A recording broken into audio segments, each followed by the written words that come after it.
This will be us pooling our community resources to develop innovative solutions to preventing violence.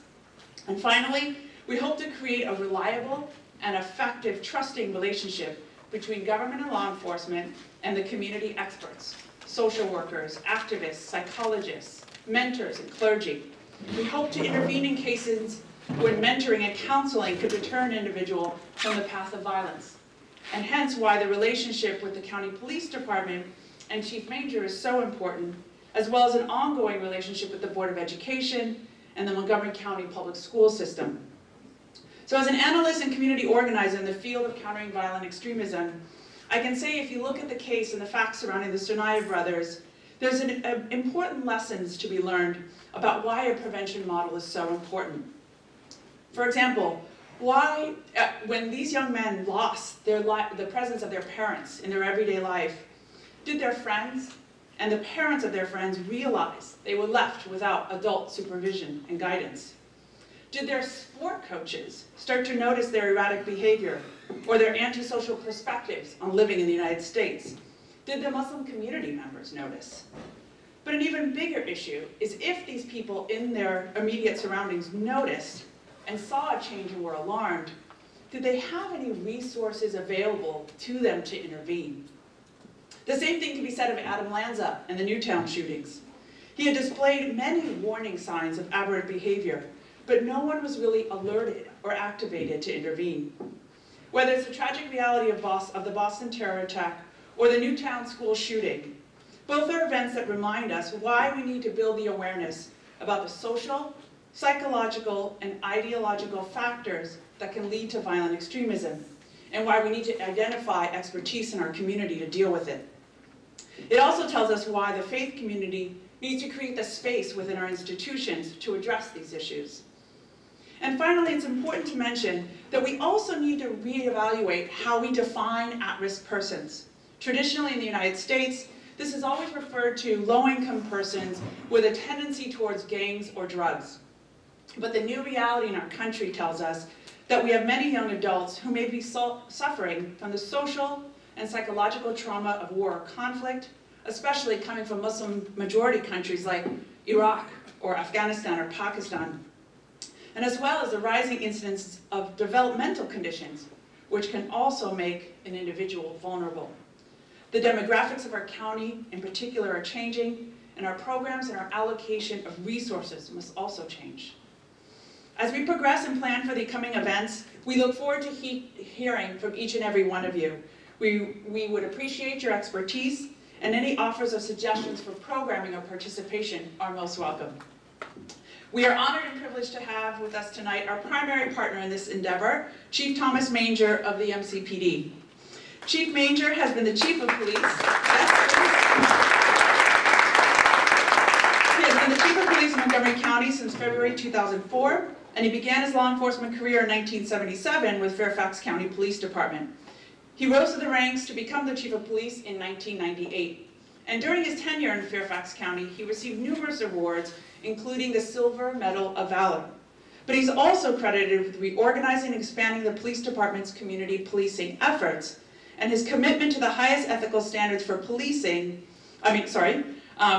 includes a significant recognition from the Fairfax County Human Rights Commission Award for Outstanding Contributions and the NAACP's Community Service Leadership Award. In 2012, Chief Manger was inducted into the Montgomery County Human Rights Hall of Fame. Please join me in welcoming Chief Manger to further discuss these issues.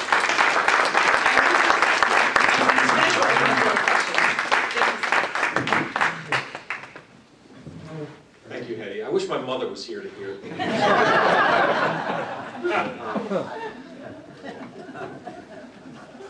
Thank you all for being here. This means a great deal to us, and I'm going to talk about why it means a great deal to us. But I want to begin by thanking the Muslim Community Center for allowing us to do this here.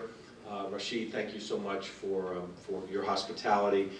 Please thank the board members as well for allowing us to do this. Casey, thank you for everything that you're doing.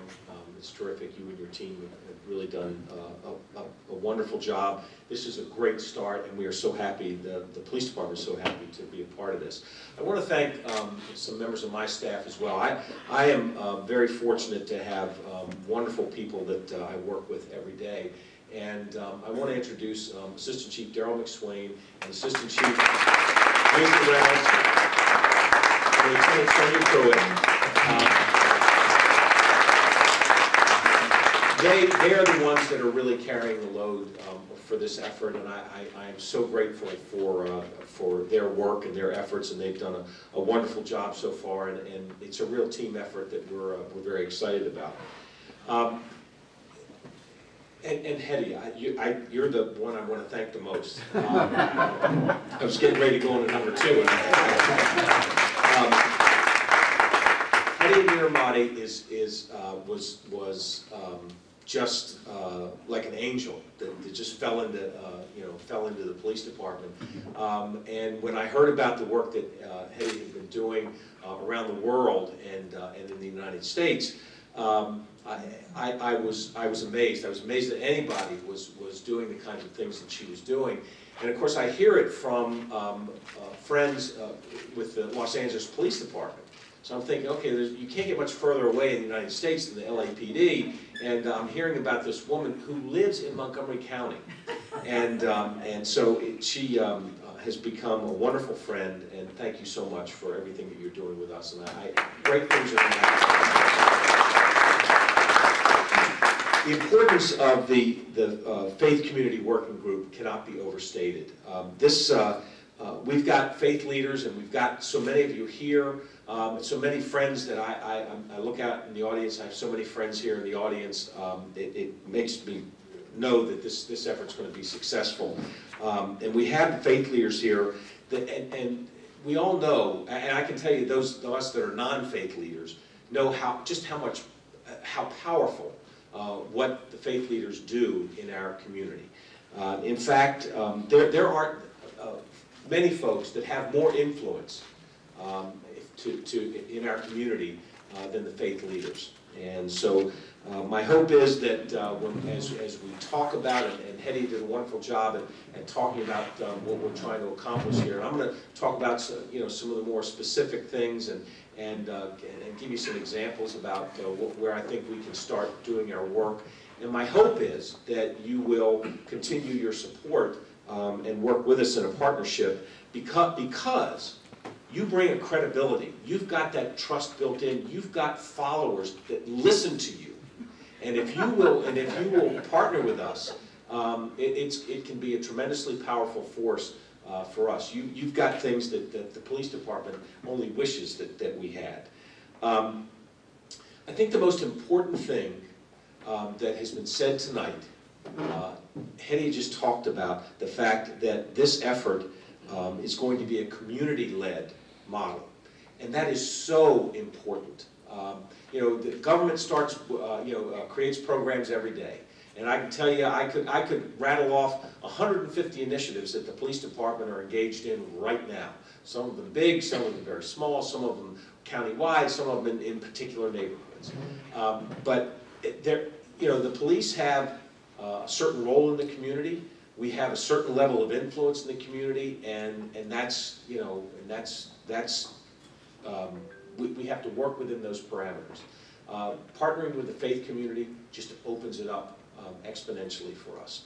And so the fact that this is something that is led by the community, and that the police department, we're one of the workhorses, we're one of the willing partners that's willing to do a lot of the work, but you all are leading the way and we're just supporting you in this effort. I think it's going to be a great, we can make a great team. So why should you support this effort? Why should you get involved in this? Every one of you has enough things that you're doing, enough things on your plate that you don't need one more thing. You don't need some cops standing up here saying, "Gee whiz, I wish you'd help us with this." It'd be so important if you could, if you could take more of your time, if you could spend another evening out away from your family, to help us with this effort. Why should you do that? Well, I will tell you, or I will ask you a few questions. And as we answer these, I hope that the reason that you should support this effort becomes clear. Many of you in your congregations have many folks in your congregations, and they of course have children. And do you think the parents of these children, do you think that any of them are concerned about what their children are seeing or doing on the internet? I think so. Do you care if one of the children in your congregation is being bullied? If you knew someone that intended to go to a movie theater with a gun and just randomly shoot a bunch of people at a movie theater, would you do whatever you could to stop that? Sure. Absolutely. I know that the answer to all these questions is yes. If you knew that there was a school teacher who was sexually molesting children, would you do something to stop that? Absolutely. If you found out that one of the teenagers in your congregation was addicted to heroin, would you try to provide help to that family? Absolutely. If a 14-year-old girl was habitually running away from home, wouldn't you offer to provide some counseling or guidance to that family? Absolutely. The answer to all those questions is yes. And these are the kinds of issues, these are the kinds of scenarios that the police get involved in every single day. And we've got some tools at our disposal. We have partnerships with other agencies and nonprofits. But I will tell you, there's nobody with as much influence as the faith community when dealing with many of these problems. People will confide in you. People will turn to their religious leaders first in many occasions. You are a powerful force. The kind of trust that you have already built is what the police department is trying every day to build in the community. We make progress, something happens, we have to regain the progress that we've made, but it's day to day how well we're doing with the community. So I hope that you're beginning to understand why the fact that this is a community-led effort makes this so much more effective than just being a law enforcement effort. If the faith community is willing to partner with the police and lead the effort to make everyone safer in the community, it is a very, very powerful force. Tonight, we've talked about preventing violent extremism. And living in the DC region, we have long and will continue to be a target for violent extremists because we are the capital of our nation. And there are things associated with government throughout this entire region. There have been a number of terror attacks that have affected the folks in this region. There have been serial killings, serial rapists, bombings, all that have occurred in the 36 years that I've been a police officer. 10 years ago, the DC sniper case started and ended in Montgomery County.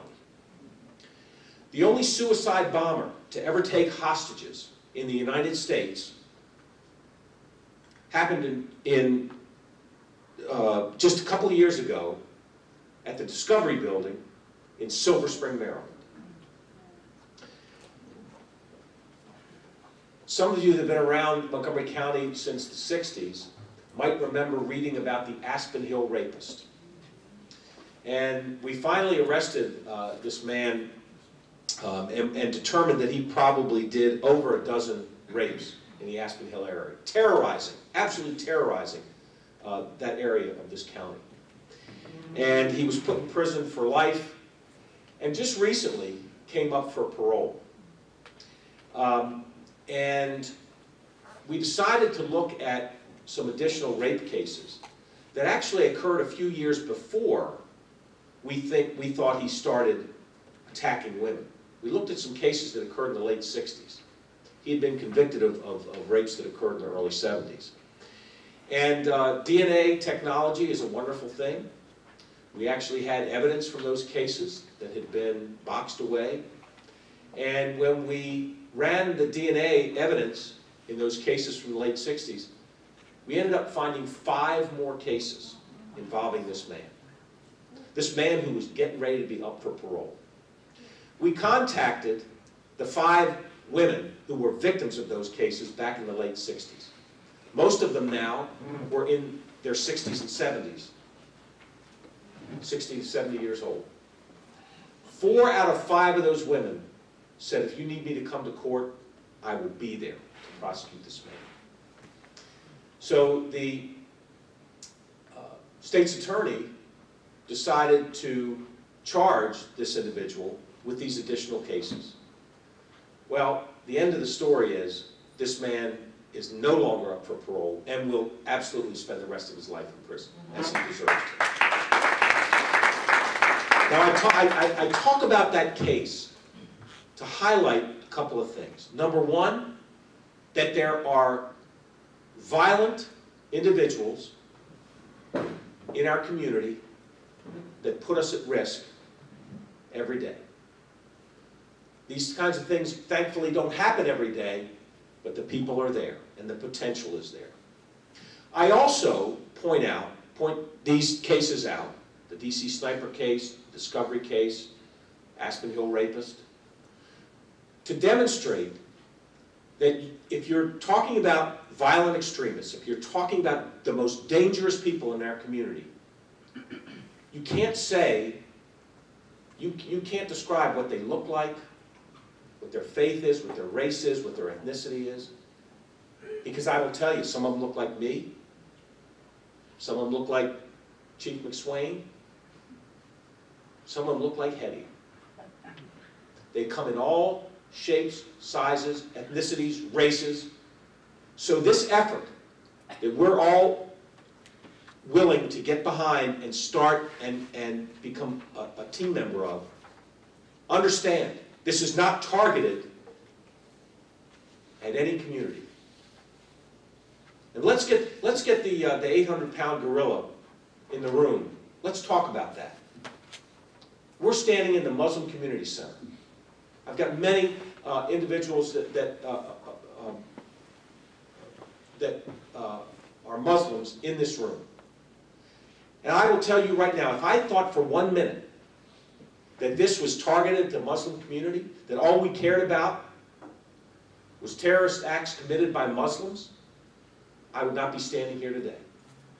What I'm here for has to do with keeping Montgomery County safe, keeping the people of Montgomery County safe, keeping the people of this country safe from all types of violence, and some of the worst kinds of violence, that of violent extremists. And we've got to focus on everything. I talked about what goes on the internet. There's a nexus to that, to violent extremism. Hate crimes. Hate crimes occur in every jurisdiction in this country.